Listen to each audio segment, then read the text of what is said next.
इस वीडियो में जो शोगरेन डिजीज़ पे है, पहले पार्ट में हमने देखा बहुत सारी चीज़ें, उनकी प्रेवलेंस डिजीज़ की, शोगरेन डिजीज़ की क्या थी, उनके इंट्रोडक्शन क्या था, उसकी सिम्टम्स क्या थे, हमने डिस्कस किए हैं और उनके अदर कॉम्प्लिकेशंस क्या हैं। इसके बाद अब इस वीडियो में हमने जो पार्ट 2 है, इसमें हमने डिस्कस करना है इसकी मैनेजमेंट क्या है, इसकी प्रिवेंशन क्या है, इसकी ट्रीटमेंट क्या है और इसका कंक्लूजन क्या होगा और किस तरह कॉम्प्लिकेशन को हम रोक सकते हैं, उनकी एक्सरसाइजेस क्या हैं, नॉन फार्माकोलॉजिकल जो ट्रीटमेंट के मेथड्स हैं वो हम डिस्कस करेंगे। If you have any question related to previous lecture you can ask in the description box, या फिर आप मुझे लिंक्डइन पे या फेसबुक पेज के ऊपर आप मैसेज सेंड कर सकते हैं। I shall try my best to answer you in timely. और इसके बाद जो इस वीडियो में पोर्शन जो हमने डिस्कस करना है वो भी हम अब करते हैं। And we are now going to present the part 2 that is the management and other contents. You can see modes of presentation of Sjogren syndrome, causes of Sjogren syndrome, complications, treatment, management options, and conclusions will be discussed here in this second part. Modes of presentation of Sjogren syndrome includes episodic या persistent salivary gland enlargement हो जाती है persistently, या एपिसोडिकली हो सकती है। Sudden increase in dental caries इसमें बढ़ना शुरू हो जाती हैं। An established connective tissue disease complicated by dry eyes और माउथ हो जाती है। कॉम्प्लिकेटेड कनेक्टिव टिश्यू की डिजीज है बेसिकली। एक्स्ट्रा ग्लैंडुलर टिश्यूज में हो सकता है। एनुलर अरिथमा हो सकता है। क्रायोग्लोबिनीमिया हो सकता है। पेरिफेरल न्यूरोपैथी हो सकती है। इंटरस्टिशियल न्यूमोनाइटिस हो सकता है। निमोनिया जो फॉर्म है उसकी लंग्स के अंदर हो सकता है। इसके बाद एबनॉर्मल सीरोलॉजिकल टेस्ट अगर देखे जाएं, anti-SSA and anti-SSB antibodies will be seen, और MALT lymphoma of salivary gland भी देखा जा सकता है। जो लिम्फोमा है बाद में ये डेवलप हो जाता है। इसके बाद यहाँ पे अगर देखें कौन कौन से प्रॉब्लम है, मेजर ड्राई आइज हैं पहले नंबर पे देखें, ड्राई माउथ है, इसके अलावा स्वोलन ग्लैंड्स हैं, डेंटल प्रॉब्लम हो सकता है। इसके अलावा aches and pain in the joints such as fingers, wrists and ankles वगैरह में पेन होता है ज़्यादा। इसके अलावा ड्राई इची स्किन होती है, नंबनेस और अदर नर्व प्रॉब्लम हो सकते हैं, विजाइनल ड्राइनेस हो सकती है, क्रोनिक कफ हो सकती है। इसके अलावा fatigue is also very common one, और ब्रेन फॉग जो है, थकावट फटीग जैसे होती है उस तरह ज़्यादा महसूस हो सकती है। तो दीज आर द कॉम्प्लिकेशंस और symptoms of that should not be ignored.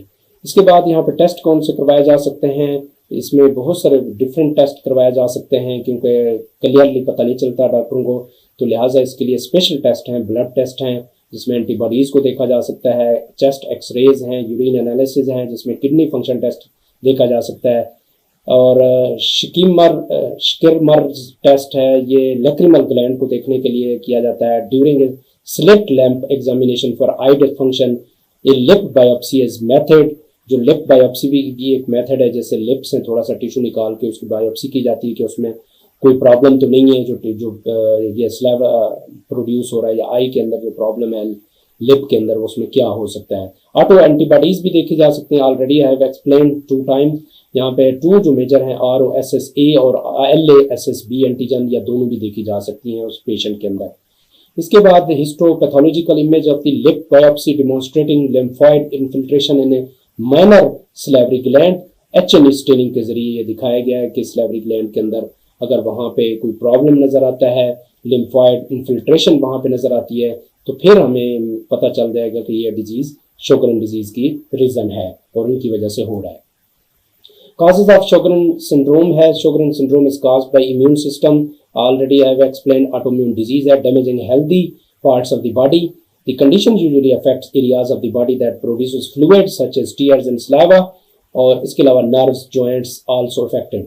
It is not clear why immune system drops working properly. We don't know, unclear है अभी mechanism इसका exactly.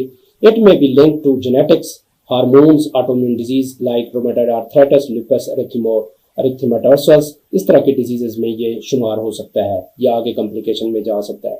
इसके अलावा some people may develop complication of Sjogren syndrome such as problems with the VN or lungs. There are also slightly increased risk of type of cancer called non-Hodgkin lymphoma. If you are diagnosed with Sjogren syndrome, ask your doctor about what you can expect fatigue is hallmark of many rheumatological जो condition है including primary Sjogren syndrome की जो fatigue है ये भी important complication है। इसमें एक raising awareness of Sjogren syndrome, ये एक ब्रिटिश शोगरेन सिंड्रोम एसोसिएशन है, इस पे आप देख सकते हैं, इनके लिंक को आप जो है ना शेयर कर सकते हैं और व्यू कर सकते हैं। अगर आपने मज़ीद इनकी इंफॉर्मेशन चाहिए आपको शोगरेन सिंड्रोम से related, welcome to British Sjogren syndrome association website, वहाँ पे जाके बहुत सारी इंफॉर्मेशन जो लेटेस्ट आ रही हैं आप वो भी लुक कर सकते हैं, देख सकते हैं, व्यू कर सकते हैं। एक और है शोगरेन सिंड्रोम न्यूज़ है, vitamin B12 deficiency linked with primary Sjogren syndrome in a study 2021 March 9 में ये पब्लिश हुआ है, तो उसके बारे में बताया हुआ और शोगरेन सिंड्रोम न्यूज़ में भी आप जाके देख सकते हैं। ये भी एक आपके लिए वेबसाइट है जहाँ पे आप इंफॉर्मेशन जो है इससे रिलेटेड देख सकते हैं। फिर प्रिवेंशन मेथड्स हैं to help relieve the symptoms of Sjogren syndrome, avoid dry smoky और विंडी प्लेसेस में जो है अवॉइड करना चाहिए।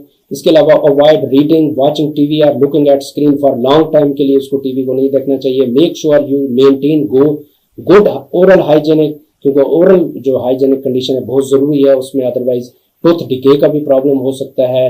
कैंडिडियासिस इन्फेक्शन जो है एंटी फंगल इन्फेक्शन के जो है वो बढ़ सकते हैं।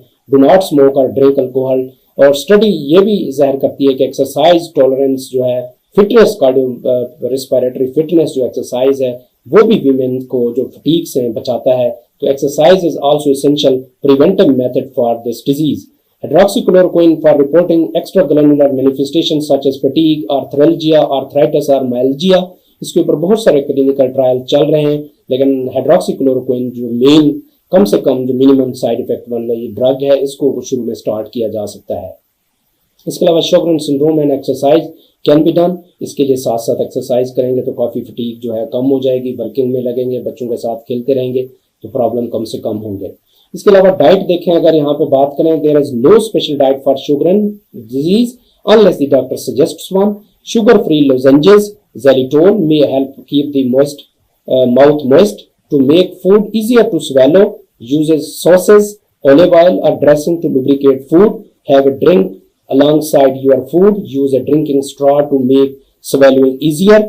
Put cucumber in a sandwich to add moisture, increase fluid intake. तो ये हल्दी है, इसका भी बताया वेरी इंपॉर्टेंट यूज है और डाइट का भी बहुत इंपॉर्टेंट रोल है। तो इसको आपने देखना है कि कौन कौन सी डाइट है जो आप उसके लिए प्लान कर सकते हैं।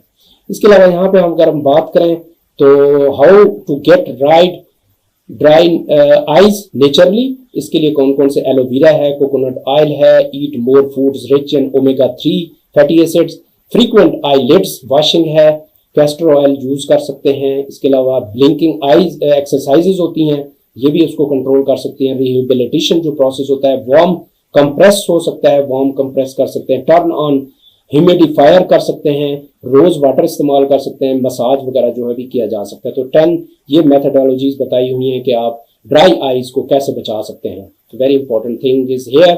Now we are going towards the treatment और management options.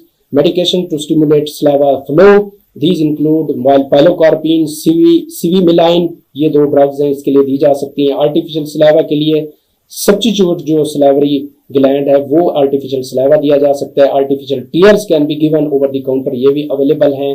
Hydroxypropyl cellulose pallets होते हैं, ये मल्शन होती है, साइक्लोस्पोरिन भी यूज किया जा सकता है। प्रिस्क्रिप्शन आई ड्रॉप्स हैं, दीज इंक्लूड साइक्लोस्पोरिन एंड लिफ्टिग्रास्ट है। मॉइस्चर चैम्बर स्पेक्टिकल्स होते हैं, ऐनक होती हैं, उनको भी यूज किया जा सकता है इरिटेंट से बचने के लिए। Prescription expectorants and throat medication भी दी जा सकती है अगर रेस्पिरेटरी प्रॉब्लम हो। एमसेड्स हैं such as aspirin, naproxen and ibuprofen for joint pain. और पंक्चुअल अक्लूजन को भी बचाया जा सकता है, यानी इसको भी सेव किया जा सकता है। ट्रीटमेंट मैनेजमेंट में डीमॉर्ड्स हैं, डिजीज मॉडिफाइंग एंटीरोमेटिक ड्रग्स दी जा सकती हैं, जिसमें हाइड्रोक्सीक्लोरोक्विन है और मिथोट्रेक्सेट जो है ये कॉमनली दी जाती हैं। एंटीफंगल ड्रग में जो है नेस्टेटिन है, इनसे रिलेटेड जो ड्रग हैं, ओरल अगर कैंडिडियासिस हो जाता है तो एंटीफंगल ड्रग दी जा सकती हैं। विजेनल लुब्रिकेंट्स भी दी जा सकते हैं विजेनल ड्राइनेस के लिए, इसमें ड्यूरिंग सेक्सुअल इंटरकोर्स खासतौर पर जरूरत होती है। ऑटोलॉगस आई सीरम होते हैं, केसेस में जो है ऑटोलॉगस आई सीरम भी दिया जा सकते हैं, आई ड्रॉप्स के जरिए ना, ह्यूमन ये ब्लड सीरम होता है बेसिकली, उसको दिया जा सकता है आई ड्राइनेस के लिए। इसके बाद हमारे पास कुछ current treatment for caeca related manifestations हैं, यानी ड्राइनेस से रिलेटेड जो मैनिफेस्टेशंस हैं, इसमें सिलेवरी ग्लैंड इन्वॉल्वमेंट जहां पे होगा, lacrimal gland involvement, skin and vaginal mucosa involvement होगी, तो सेल्फ केयर कैसे करेंगे, इन्वायरमेंट ह्यूमिडिफिकेशन है, एलिमिनेशन ऑफ ऑफेंडिंग ड्रग्स हैं, अवॉइडेंस ऑफ कैफीन, चाय वगैरह जो अल्कोहल है वो कम से कम इस्तेमाल करें, अवॉइडेंस ऑफ टोबैको कम से कम हो, और ओरल हाइजीनिक कंडीशन एक्सीलेंट हो, limit acidic and sugar intake कम से कम हो, लिमिट ईटिंग बिटवीन मील्स जो है वो कम से कम यूज करें, च्यू ज़ैलिटोल कंटेनिंग गम वगैरह ज्यादा इस्तेमाल करें ताकि आपका मुंह जो है वो स्लेवरी प्रोडक्शन खुद ब खुद हो और कम से कम ये प्रॉब्लम हो। इन्वायरमेंटल ह्यूमिडिफिकेशन है, एलिमिनेशन ऑफ ऑफेंडिंग ड्रग्स हैं जो अगर इस तरह के ड्राइनेस कर रही हैं, खासतौर पर एंटीकोलिनर्जिक ड्रग्स हैं जो लैक्रिमल ग्लैंड स्लेवरी ग्लैंड को कर रहे हैं, उसको छोड़ना चाहिए, उसकी जगह अल्टरनेटिव लेनी चाहिए। एक्सीलेंट ऑकुलर हाइजीन को लाजमी रखना चाहिए, आई को साफ सुथरा रखना चाहिए, और कंजर्व करें, स्क्लीरल जो है कंटैक्ट लेंस से अवॉइड करें खासतौर पर, या कंजर्व कर सकते हैं, रिप्लेस कर सकते हैं आर्टिफिशियल टीयर्स, लेपोसोमल स्प्रे है, ऑटोलॉगस सीरम ड्रॉप्स हैं, विजेनल लुब्रिकेंट्स हैं, टॉपिकल एस्ट्रोजन दिए जा सकते हैं, स्लेवरी सब्स्टिट्यूएंट भी दिए जा सकते हैं। स्टिमुलेंट के तौर पे कुछ ड्रग्स हैं, पाइलोकार्पिन, सिविमिलाइन, ये मुख्तलिफ जो ड्रग्स हैं ये दी जा सकती हैं, पाइलोकार्पिन, सिविमिलाइन, और lid hygiene with heart pad और पाइलोकार्पिन इधर भी दी जा सकती है, for the skin and vaginal mucosa के लिए भी दी जा रही है, सिविमिलाइन भी दी जा रही है। इसी तरह complications and prevention and management के लिए फ्लोराइड माउथ वॉश इस्तेमाल किए जा सकते हैं फॉर सिलेवरी प्रोटेक्शन, और क्लोरहेक्सिडीन माउथ वॉश है जो इससे हम कर सकते हैं, क्लोरहेक्सिडीन का जो है माउथ वॉश अवेलेबल होता है। In case of Candida and infection अगर हो जाता है, ओरल नेस्टेटिन दिया जा सकता है, फ्लोकोनाजोल या इट्राकोनाजोल दिया जा सकता है। In case of gland swelling अगर हो जाए, एक्सक्लूड स्टोन और इन्फेक्शन, मसाज जो है मेजर ग्लैंड्स को मसाजिंग वगैरह जो है वो की जा सकती है। इसके अलावा लैक्रिमल ग्लैंड में एनसेड्स, ग्लूकोकॉर्टिकॉइड्स ड्रॉप्स दिए जा सकते हैं, कैल्सिन्यूरन इनहिबिटर ड्रॉप्स हैं जिसमें साइक्लोस्पोरिन जिसे हम कहते हैं वो ड्रग्स यहाँ से ड्राइव होती हैं, और लिफ्टी ग्रास्ट आई ड्रॉप्स अवेलेबल हैं, ब्यूटिलिनम टॉक्सिन ट्रीटमेंट है, कॉर्नियल ग्राफ्टिंग है, डॉक्सीसाइक्लिन पर ओरल जो ये भी दिए जा सकते हैं, गोले जो हैं अवेलेबल हैं जो इनकी ट्रीटमेंट में दी जा सकती है। तो this is wonderful explanation of the table current treatment for Zika related manifestation। आप इसको गौर से देखें। If you have any question तो आप मुझसे पूछ सकते हैं, आखिर में कमेंट कर सकते हैं। अल्टरनेटिव ट्रीटमेंट ऑफ शोगरन सिंड्रोम में ये नहीं समझें कि आप सिर्फ और सिर्फ इसी से एलोपैथी से इलाज करवाएंगे, आपके और अल्टरनेटिव जो ट्रीटमेंट के मेथड्स हैं, फॉर एग्जांपल यहाँ पे जो सेल्फ मैनेजमेंट है, Sjogren syndrome 9 ways to self manage symptoms by doctor X, ये मतलब मुख्तलिफ जड़ी बूटियों से भी इलाज किया जा सकता है, हिकमत का जो इलाज है वो भी किया जा सकता है। Top homeopathic remedies for Sjogren syndrome, doctor Vikas Sharma की अवेलेबल हैं बहुत सारे ड्रग्स जिसमें आप होम्योपैथिक रेमेडीज भी इस्तेमाल कर सकते हैं। Herbal treatment for Sjogren syndrome and autoimmune disease by Vikram, doctor Vikram, और 1 year in review 2020 जो comorbidities diagnosis and treatment of primary Sjogren syndrome review article भी आप देख सकते हैं। इसके अंदर आपको मुख्तलिफ तरीके बताए गए हैं कि होम रेमेडीज से आप कैसे इनको बचा सकते हैं और कैसे हिफाजत कर सकते हैं, अपने आप की सेफ्टी कैसे कर सकते हैं। Now let us now come to the conclusions.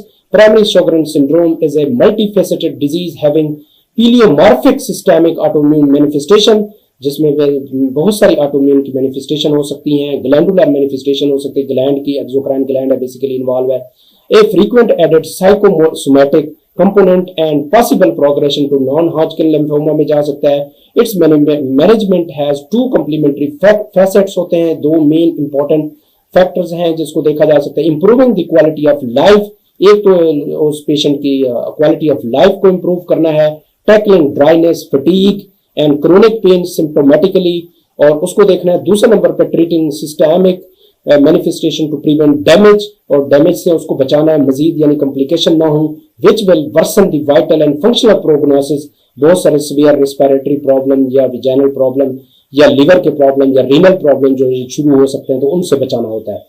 Although we understand more and more its pathophysiology, many questions remain unanswered and its treatment remains disappointing compared to other autoimmune diseases. So, Primary Sjogren syndrome therefore remains a vast field of investigation where much fundamental and clinical research remains to be done. तो ये आपको लाजमी देखना है. Thank you very much for your attention. God bless you all. Allah Hafiz.